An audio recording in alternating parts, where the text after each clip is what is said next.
wiilkani waa youtuber Mareykan ah. 3 qof ayuu u dilay si uu caan u noqdo. Waxa uu dad ugu nabcaa aabihii oo uu diyaariyay tabo badan oo uu ku dili karo. Gooni socod cuqdad nafsi la nool oo aan saaxiibo yeelan weligii ayuu ahaa. Dhowr jeer ayuu isku dayay inuu iska soo tuuro dabaq konton piano ah. Sida game gacmeedka kartoonku uu sabab ugu noqday inuu dilaa isku bedelo. Iyo qisadiisa ka yaabisay dawladda Mareykanka ayaan warbixintan ku dul istaagi doonaa. Fadlan like saar bogga Maxamed Muuse Tarsan. Siina faafi muuqaalkan. Mahadsanid. 3.7% dadka dunida ku nool ayaa ku jira nolol mala awaala oo guulo u tilmaamaysa mustaqbalkooda dambe haddii ay isdilaan. Goortaasoo indhaha loo saarayo adduunyo khiyaali ah oo ka wanaagsan midda ay ku jiraan. Waana tan ka dambeysay masiibadii ka dhacday Eaton Township West Market oo gabagaba u noqotay silsilad lama arkaan ah oo muddo ka badan 10 sano soo jiitamaysay. Wiilkan oo lagu magacaabo Randy Steyer waxa uu 17 Sebtembar 1992 ku dhashay gobolka Pennsylvania ee waddanka Mareykanka. Waa mid ka mid ah 2 carruur oo ay dhaleen aabe ka shaqayn jiray warshad soo saarta biraha dayactirka gawaarida iyo hooyo guri joogto ahayd. Randy Steyer waxa uu ku dhashay xaalad nafsi ah oo qandho wadata. Dhakhaatiirta ayaana ku guuldaraystay inay daweeyaan. Bilowgii noloshiisa waxa uu la soo kacay cuqdad niyadda ah taasoo ka dhigtay wiil gooni socda. Masiibooyinka shakhsiyadeed iyo nasiib darrooyinka kale ee uu la kulmay ayaa u horseeday xaalad niyad jab ah. Markii iskuulka la geeyay waxa uu kasban waayay saaxiibo wehel kula noqdo nolosha. Goortaasoo ardaydu ay kula kici jireen aflagaado, faquuq iyo jirdil joogto ah. Waxaana isagoo awalba bukaan ahaa ku beermay nacayb xad dhaaf ah. Randy Steyer sanadba sanadka ka dambeeya waa uu sii fogaanayay waxaana ku sii kordhayay cuqdad nafsiga. Markaasoo daawooyinkii lagala quustay. Xilliyada lagu jiro maharajaanka bandhigyada daabuurka ee dugsiga ayuu masraxiyadiisa ku jili jiray inuu yahay atoore dilaa ah oo mar walba toogasho sameynaya. Waxaana ku beerantay jacayl u qaaday inuu wax dilo. Buuggiisa xusuus qorka ayuu ku diyaarin jiray tabaha uu u dili doono ardayda dugsiga iyo qaar ka mid ah ehelkiisa.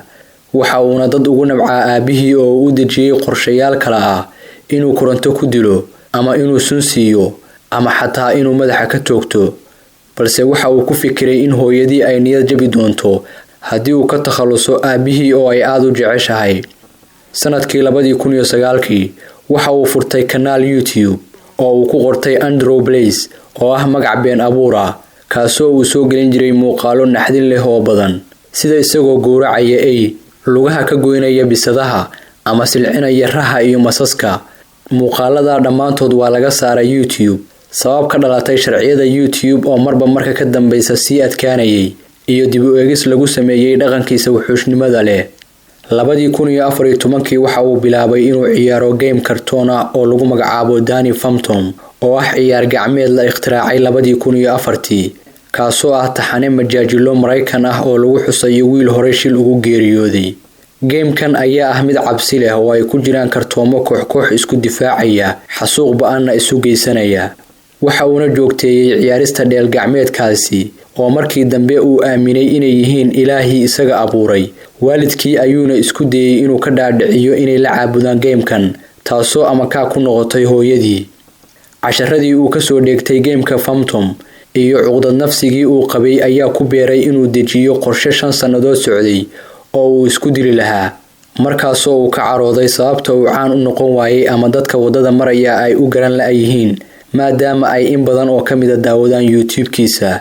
Intii lagu guda jiray sanadkii 2016 dhowr jeer ayuu isku dayay inuu iska soo tuuro dabaq konton piano ah balse waxa uu ka cabsaday xanuunka uu mari doono haddii uu soo tuuro. Sida laga soo xigtay waalidkii, iskuulka ayuu ka saaqiday markii uu 18 jiray. Waxa uuna shaqo ka helay dukaanka lagu magacaabo Eaton Township West Market oo ku yaal gobolka uu ku dhashay ee Pennsylvania kaasoo lagu iibin jiray qalabka carruurta, weelka cuntada, dharka iyo alaabaha kale ee daruuriga ah. Goor ay habeen tahay isagoo shaqada ka soo rawaxay ayuu ku fikiray inuu iska bedelo nolosha uu ciriiriga ku dareemayo uuna u safro duni kale oo uu ku raaxaysan karo. Bartiisa Twitter-ka ayuuna ku soo qoray: "Nabadgelyo, waan idin xiisi doonaa bini'aadamkow. Waxay ahayd inaan dhinto si aan si dhaba ugu noolaado. Ka hadalka qabriga ka hor iyo waxa ka sii dambeeya. Waan jeclahay inaan wax ka ogaado."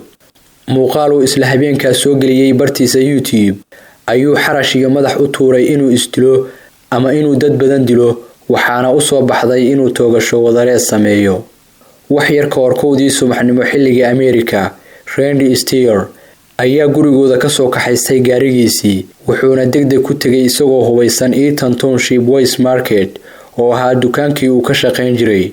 kolkaasoo uu xiray albaabada oo dhan, waxa uuna wadajir rasaasta ugu furay Victoria Bowen, Brian Hayes iyo Terry Lee Sterling oo ka mid ahaa shaqaalaha dukaanka ka hor intuusan isaguna madaxa iska toogan. waxaana xasuuqa ka badbaaday gabadha lagu magacaabo Kristen New oo nadiifinaysay dabaqa sare ee dukaanka. iyadoo dhageysanaysa muusiga ayay aragtay toogashada ka socota dukaanka, waxayna halhaleel hoosta uga xiratay suuliga, markaasoo ay booliiska ku wargelisay weerarka laga fuliyay goobteeda shaqada. cuqdad nafsigii uu ku soo koray Randy Steer oo 24 sano jir ahaa ayaa keentay inuu sabab u noqdo geerida 4 ruux oo dukaanka ka shaqaynaysay oo uu isagu ka mid ahaa. sida wadanka Mareykanka laga diiwaan geliyay 8 bishii Juun sanadkii 2017.